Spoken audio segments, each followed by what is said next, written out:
성경 말씀 레위기 21장 1절로 9절입니다. 여기 장내 불 켜주세요. 레위기 21장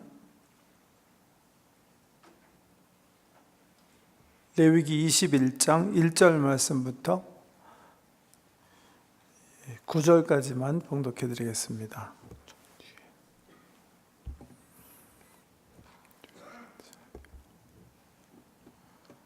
레위기 21장 1절.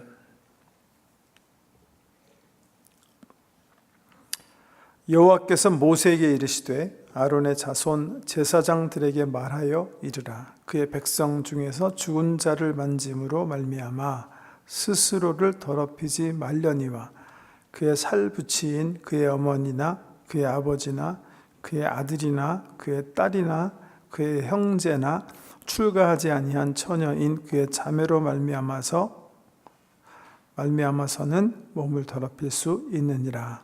제사장은 그의 백성의 어른인즉 자신을 더럽혀 속되게 하지 말지니라.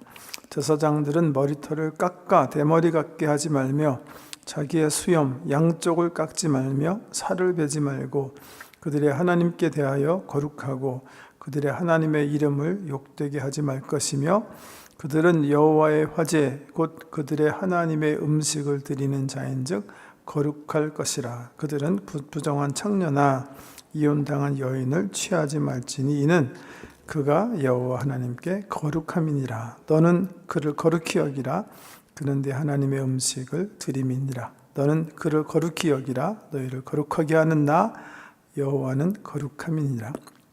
어떤 제사장의 딸이든 행음하여 자신을 속되게 하면 그의 아버지를 속되게 함이니 그를 불사를 지니라.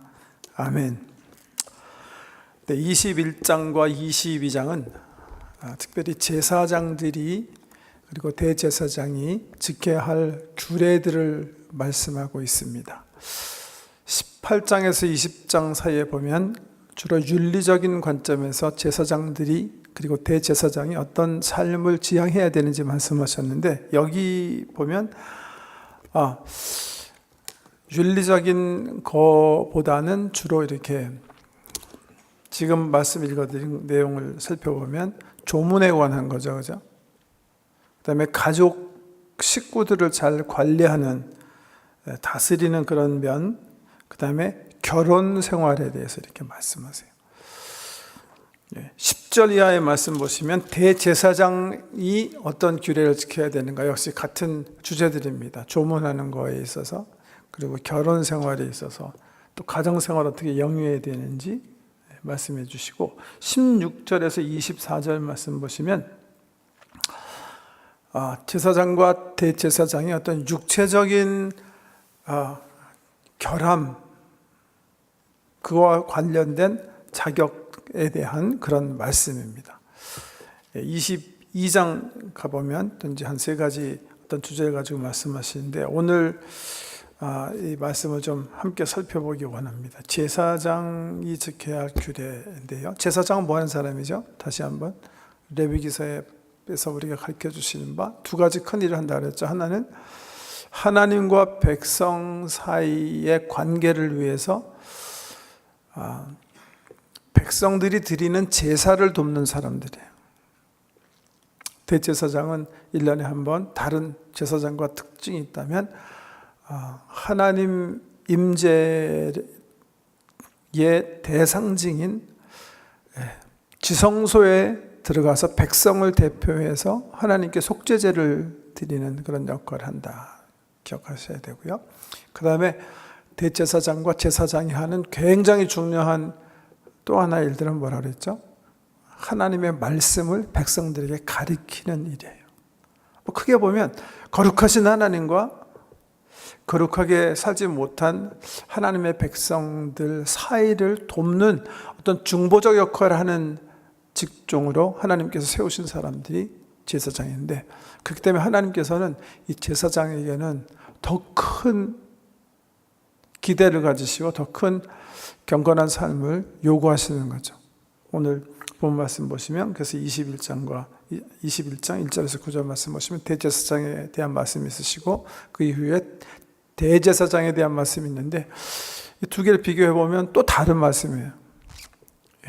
제사장에게 지키라고 내리신 규례보다 더 엄한 규례를 대제사장에게는 요구하시는, 두 개를 비교할 때 우리에게 시사하시는 교훈이 참 큽니다. 그 말씀들 좀 관찰해 보기 원합니다. 살펴보십시다. 21장 1절 여호와께서 모세에게 이르시되 아론의 자손 제사장들에게 말하여 이르라. 그의 백성 중에서 죽은 자를 만짐으로 말미암아 스스로를 더럽히지 말려니와 그의 살붙인 그의 어머니나 그의 아버지나 그의 아들이나 그의 딸이나 그의 형제나 출가하지 아니한 처녀인 그의 자매로 말미암아서는 몸을 더럽힐 수 있느니라. 제사장은 그의 백성의 어른인즉 자신을 더럽혀 속되게 하지 말지니라. 자, 여기까지 보면 무슨 말씀이죠? 저 조문 장례가 일어났어요. 근데 제사장들은 하나님을 섬겨야 되는 사람이니까 생명에 반대되는 죽음과 접촉하지 말아라. 그러나 자기 직계 가족, 아주 가까운 친족이 상을 당했을 때는 제사장의 경우 그분들의 시체를 만질 수 있다. 이런 예외 조항을 말씀하고 계시는 거예요.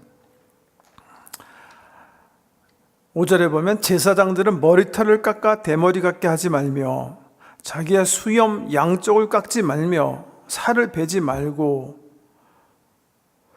그들의 하나님께 대하여 거룩하고 그들의 하나님의 이름을 욕되게 하지 말 것이며 그들은 여호와의 화제 곧 그들의 하나님의 음식을 드리는 자인즉 거룩할 것이니라. 왜 여기에 제사장들은 머리털을 깎으면 안 되고 또 수염 양쪽을 깎지 말라고 그러고 살을 베지 말라고 그랬을까?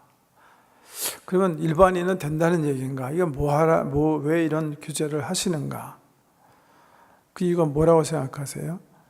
그 이유는 사실 다른 게 있는 게 아니라 이 가나안 사람들의 전통 속에 사람이 죽었을 때 이런 행동을 하면서 내 슬픔이 너무나 극하다 그렇게 표현하는 문화가 있었답니다.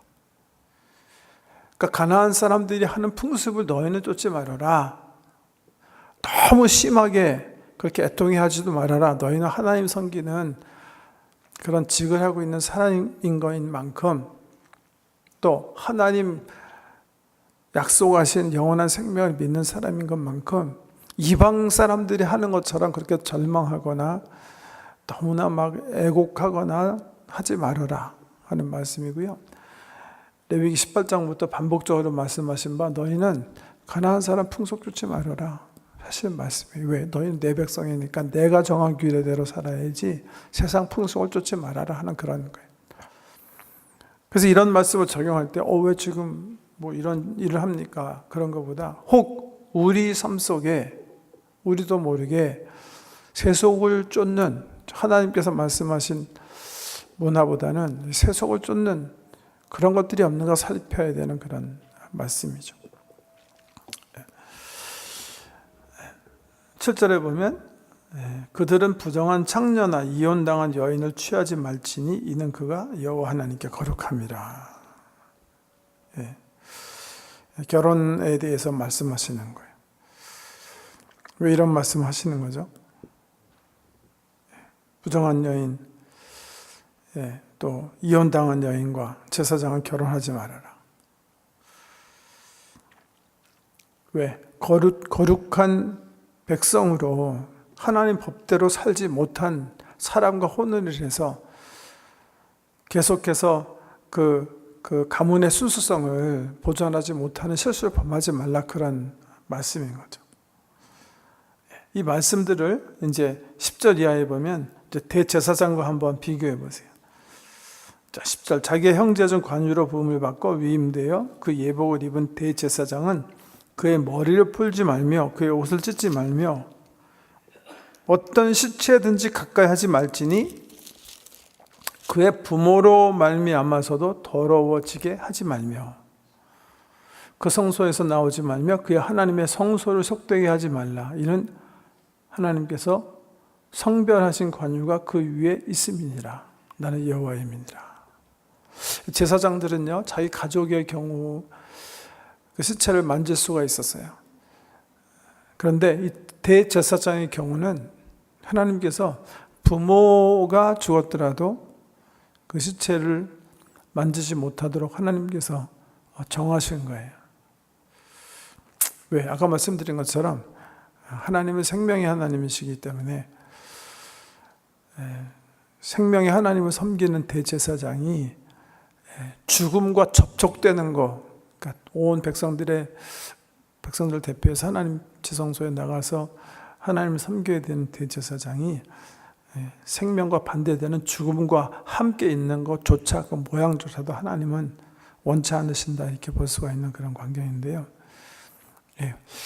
제사장보다는 대제사장이 더 까다로운 규례를 지키도록 그렇게 하셨어요. 그 다음에도 마찬가지예요. 13절에 보면 그는 처녀를 데려다가 아내를 삼을지니 과부나 이혼당한 여자나 창녀짓을 하는 더러운 여인을 취하지 말고 자기 백성 중에서 처녀를 취하여 아내를 삼아 그의 자손이 그의 백성 중에서 속되게 하지 말지니 나는 그를 거룩하게 하는 여호와임이라. 여기 자기 백성 중에라는 말은 자기 동족, 즉 이 아론 지파에서 나온 그런 족속을 얘기할 거예요. 아니면 최소한도 레위 지파에 속한 어떤 그런 자녀 중에 아내를 삼아라 하는 명령이에요. 제사장이 하나님, 거룩하신 하나님 섬기는 것만큼 모든 일에 성별된 그런 삶을 살아야 되고, 대제사장은 더 그렇게 살아야 된다 하는 게 주님의 뜻으로 이제 선포되어지는 거예요. 16절 이하의 말씀도 좀 살펴보고 우리가 이 말씀을 우리 삶 속에 어떻게 적용해야 될까를 종합적으로 좀 말씀드리기 원합니다. 16절 이하의 말씀 보세요. 여호와께서 모세에게 말씀하여 이르시되 아론에게 말하여 이르라. 너 누구든지 너희 자손 중 대대로 육체에 흠이 있는 자는 그 하나님의 음식을 드리려고 가까이 오지 못할 것이니라. 성소에서 제사장들이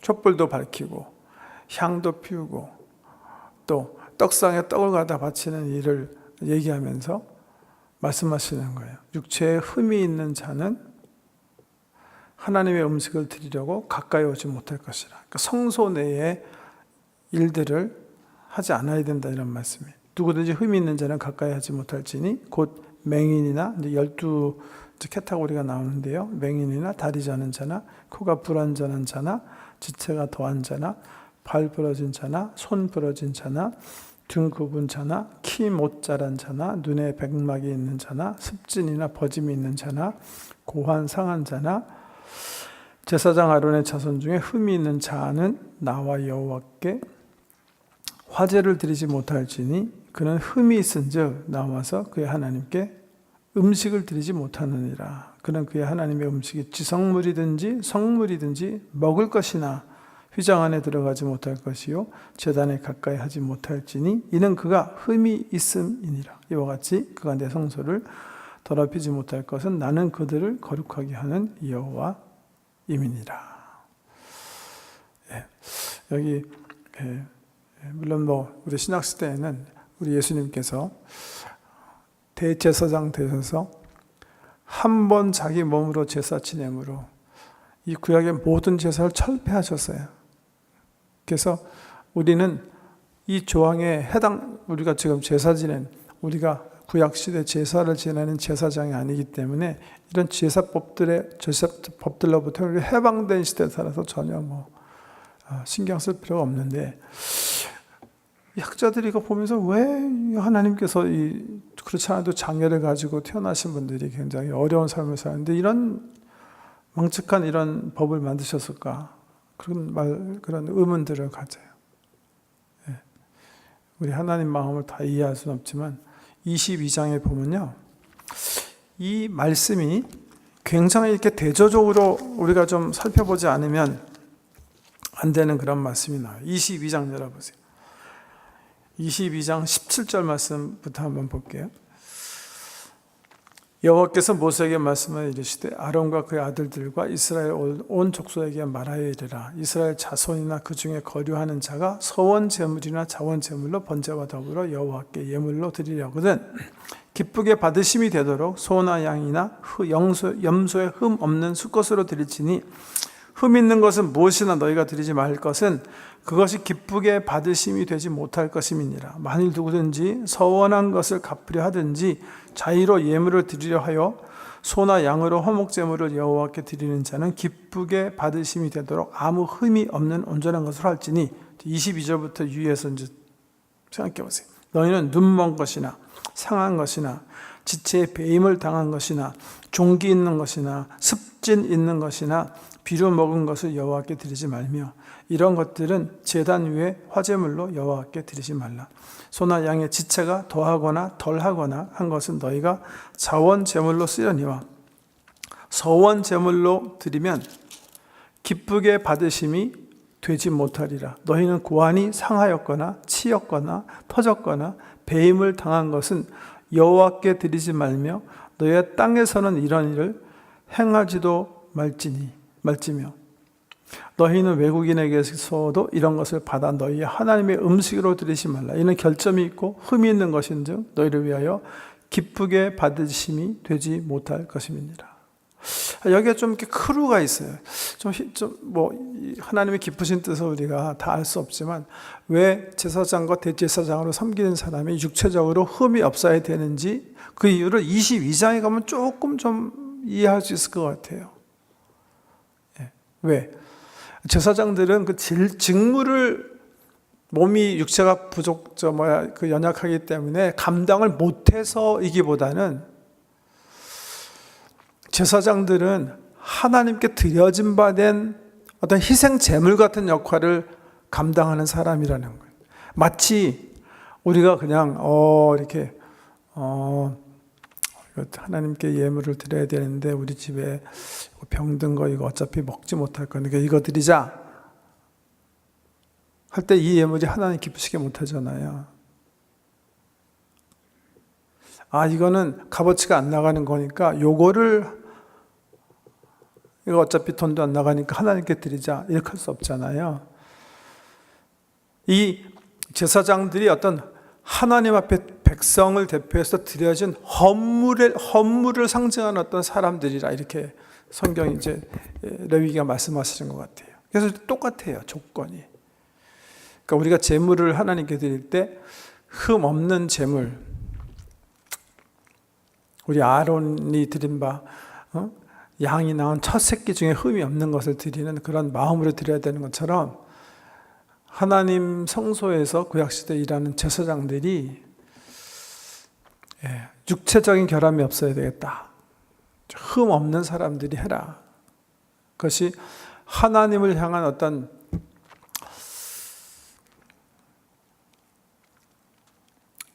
백성들의 마음의 자세, 이런 관점에서 중요한 것 같아요. 네. 성경 말씀 해석 들었고요. 자, 이제 백성들에게 요구하시는 거와 제사장에게 요구하시는 거와 대제사장에게 요구하시는 게 각각 달라요. 이 말씀 우리 삶에 적용하기 위해서 제가 그냥 말씀을 그냥 하나 해드리고 싶은 게 있는데, 제가 아주 오래 전에 노회에서 어떤 교회가 이렇게 좀 이렇게 다투고 있으니까 가서 잘 이렇게 중재를 하세요. 그런 명령을 받고 어떤 스페셜 커미티의 그 위원장이 돼서 그 다툼이 있는 교회에 나가서 이제 중재를 하게 되었어요. 근데 그 다툼의 그 상황이 이제 목사님과 장로님이 이제 다툼이 있었던 거예요. 왜 이런 갈라짐이 있었는가 쭉 살펴보니까 특별히 당회에 계시는 장로님 한 분과 이제 목사님과 일을 돌보시다가 둘이서 심하게 다툰 것이 이제 그 교회의 어떤 분란의 그 시발점이 된 걸 알았어요. 그래갖고 그 문제를 가지고 어떻게 하면 이제 화해시킬까, 우리 커미티가 애를 쓰는 중에 그 두 분을 이렇게 같이 배석해서 대화를 하는데요. 제가 정말 재밌는 말 들었어요. 누가 화를 내면서 발끈 이제 소리를 지르기 시작했는가 쭉 들어보니까 장로님이 먼저 하신 거예요. 그 목사님이 참으셨어야죠. 근데 목사님이 그 말 듣고 옛날 기질이 이제 폭발하셔가지고 같이 소리 질렀다는 거예요. 거기까지 이제 그 사건의 전말을 우리가 이제 듣게 된 거예요. 근데 그 말을 하시고 나서 장로님이 하시는 말이 참 걸작이었어요. 이렇게 얘기하시더라고요. 그렇지만 목사님, 그렇지 않습니까? 나는 장로니까 그렇다고 치고 저분은 목사 아닙니까, 목사? 그렇게 딱 얘기하시더라고요. 근데 제가 이제 소위 말하는 그 노회 정권위원장이 이제 제가 마음대로 재판하는 거예요. 재판장이 얘기하는데 그 말이 맞긴 맞는 것 같더라고요. 제가 생각하기에. 나는 장로니까 뭐 실수했다고 치고 저 사람 목사 아닙니까, 목사님? 어떻게 생각합니까, 그거에 대해서? 그러니까 제가 대답을 못 하겠는 거예요, 그냥. That's right, I think. 그렇게 제 머리가 이렇게 돌아가는 거예요. 여러분, 저는 비슷한 말을요, 세상 사람들에게 들은 적도 있어요. 예. 정말 저는 그런 전화 안 오는 게 너무 감사한데, 제가 생각하기에 2, 3년에 한 번씩은 또 걸려오는 전화가 있어요. 저한테. 한석규 목사 바꿔라. 당신 본하님께 담임 목사님, 그렇습니다. 당신 교회 누구누구 있어? 네, 그 있는데요. 그 사람은 나쁜 사람입니다. 그 사람 이런 하고 저렇게 파렴치해놨는데 당신 그거 알고 있습니까? 제가 속으로 이렇게 얘기하고 싶은 거지. 그럼 당신은 당신 잘못한 것은 없습니까? 그러고 싶은데 얘기 못하는 거죠. 왜? 그 사람이 뭐라 그럴까 봐. 나는 예수 안 믿으니까 그렇다고 치고 당신은 예수 믿지 않습니까? 세상 사람들이 그렇게 얘기하거든요. 예수 믿는 것들이 범죄는 똑같이 하거든요. 근데 세상 사람들도 그렇게 얘기하더라고요. 그렇지만 당신들은 교회 사람 아닙니까? 예수 믿는 사람 아닙니까? 자기네들은 마음껏 사람 미워하고 선한 일 못하는데 세상 사람들이 교회 보고 싶거든요. 당신은 왜 구제 안 하냐? 근데 우리가 그럼 너는 왜 구제 안 하냐? 너는 봤으면 네가 하지. 얘기 못해요. 왜 그 사람 나는 예수 안 믿지만 넌 예수 믿잖아. 너희 선생님 따라간다며.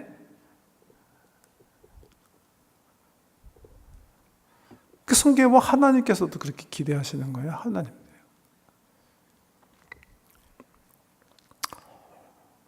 먼저 된 사람에게 하나님께서, 우리 주님께서 요구하시는 거예요.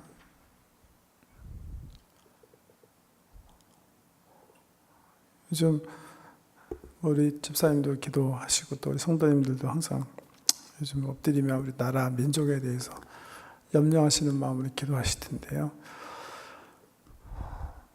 저는 이번에 최순실 게이트인지 이제는 박근혜 게이트인지 모르겠던 시점에서 여러 가지 참 실망스럽고 답답한 마음이 많지만 저는 우리 박근혜 대통령이 잘못이 저질러졌을 때 처리하는 게 참 안타까워요. 제가 어느 부분에서 좀 더 안타까움을 느꼈냐면 사람들이 진실을 원할 때 나도 국민의 한 사람으로 법의 보호를 받아야 되니까 내 변호사 옆에 놓고 법의 보호를 받으면서 천천히 얘기하겠다 하고 진실을 은폐하는 게 참 안타까워요.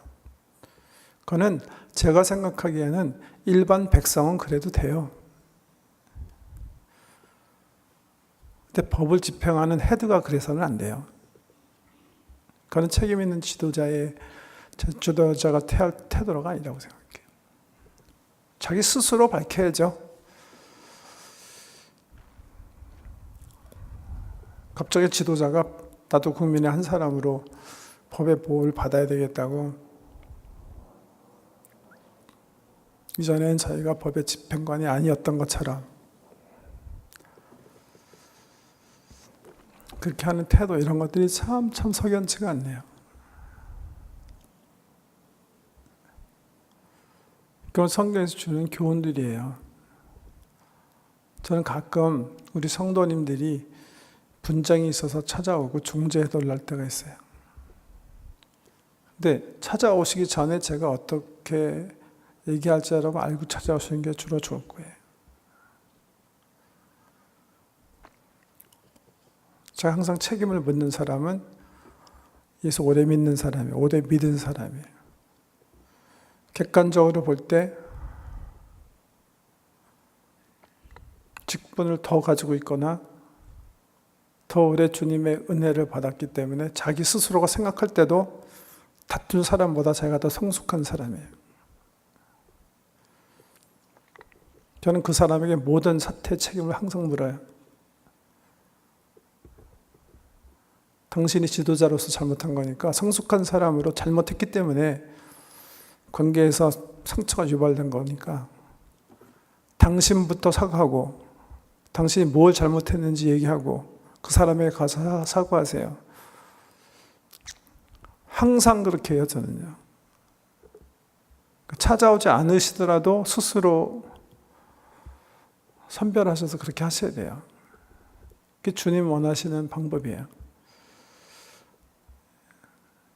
특권을 받은 사람은 스스로 책임질 줄 아는 사람이에요. 어린 아이는 잘못했더라도 달래야 돼요. 성숙한 사람은 최소한도 잘못했을 때는 자기 스스로 자기가 잘못했다는 것을 깨닫고 자기 스스로가 리페어할 줄 아는 사람이어야 되는 거예요. 책임지는 거거든요. 책임지는 거. 부부관계에서도 마찬가지라고 생각해요. 여러분 가운데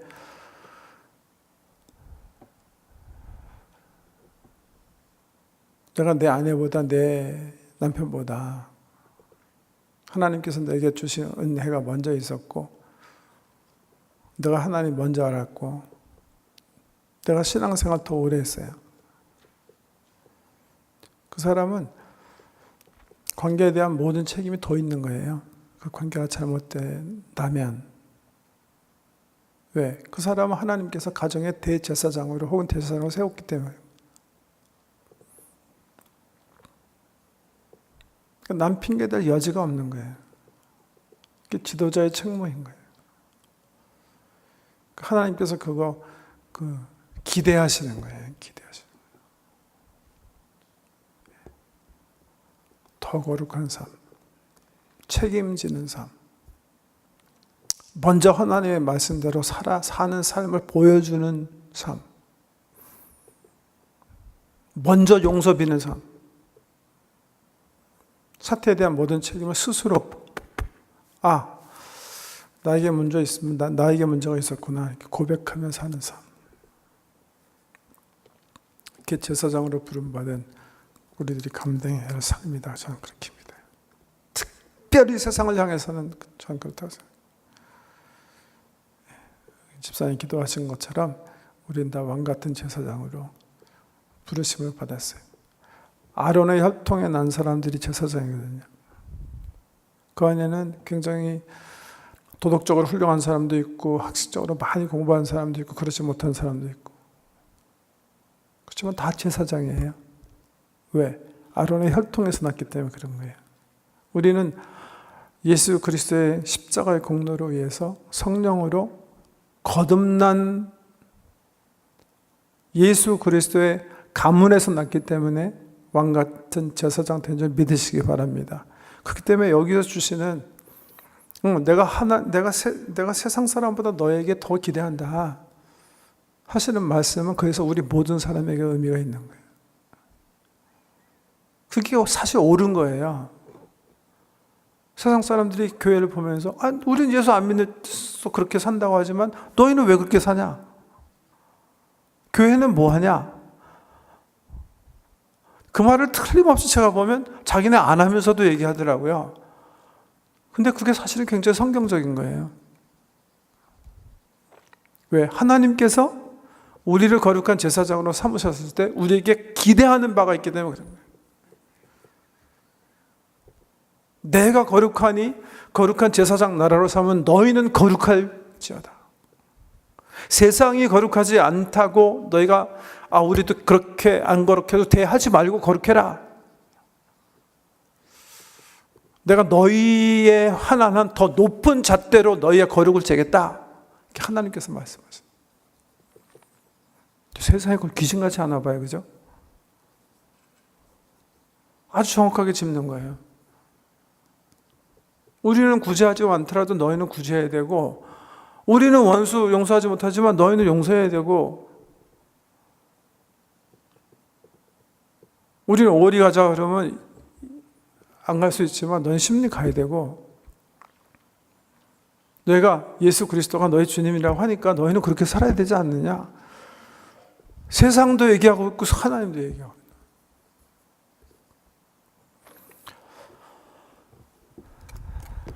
근데 그렇게 힘든 말씀은 하시는 거 아니에요. 오늘 레위기서에 보면 21장에 똑같은 문장을 하나님께서 감사하게, 정말 감사하게 3번 반복해서 말씀하세요. 8절 말씀하세요. 복음이 너는 그를 거룩히 여기라. 그런데 하나님의 음식을 드림이니라. 너는 그를 거룩히 여기라 하시면서 하나님에 대해서 자기 소개하시면서 뭐라고 그러시냐면 너희를 거룩하게 하는 나 여호와는 거룩함이니라. 15절에도 이런 말씀 반복하세요. 그의 자손이 그의 백성 중에서 속되게 하지 말지니 나는 그를 거룩하게 하는 여호와임이니라. 23절에도 보면 회장 안에 들어가지 못할 것이요 제단에 가까이 하지 못할지니 이는 그가 흠이 있음이니라. 이와 같이 그가 내 성소를 더럽히지 못할 것은 나는 그들을 거룩하게 하는 여호와임이니라. 내가 거룩하니 너희가 거룩해라. 야, 왜 너희 거룩하지 않냐? 내가 거룩한데. 여기서 끝내지 않으세요. 거기서 끝나면 참 정말 절망일 거예요. 이미 거룩으로부터 거리가 먼 우리가 어떻게 거룩한 하나님처럼 거룩할 수가 있습니까? 근데 하나님께서 거기에서 머물지 아니하시고 말씀하시는 바 은혜 복음의 용서의 하나님. 나는 너희를 거룩하게 하는 하나님이다. 비록 우리가 때로 하나님 말씀대로 살지 못했지만 용서의 하나님, 긍휼에 넘치는 하나님, 십자가 하나님께서 우리를 다시 거룩하게 하시리라 한 약속의 말씀. 나는 너희를 거룩하게 거룩하게 하는 하나님인즉 너희는 거룩해야 하느니라. 이번 주 한 주의 삶, 지난 3일간 삶 돌이켜보면 하나님 말씀대로 살지 못한 부분이 있었을지도 모르겠어요. 난 이제 다 망가졌다 그렇게 생각하지 마시고 이 시간 십자가의 피를 주장하시고 나와 내 영혼을 소생시켜 주시고 거룩하게 하신 하나님의 은총으로 다시 살아나셔서 하나님의 거룩한 그리고 왕같은 제사장으로 세상에서 하나님의 말씀을 증거하고 하나님 모르는 사람들을 하나님께로 인도하는 복된 주의 백성 삶 사시기를 주의 이름으로 축복합니다. 기도하십시다. 부족한 저희들을 하나님의 백성 거룩한 나라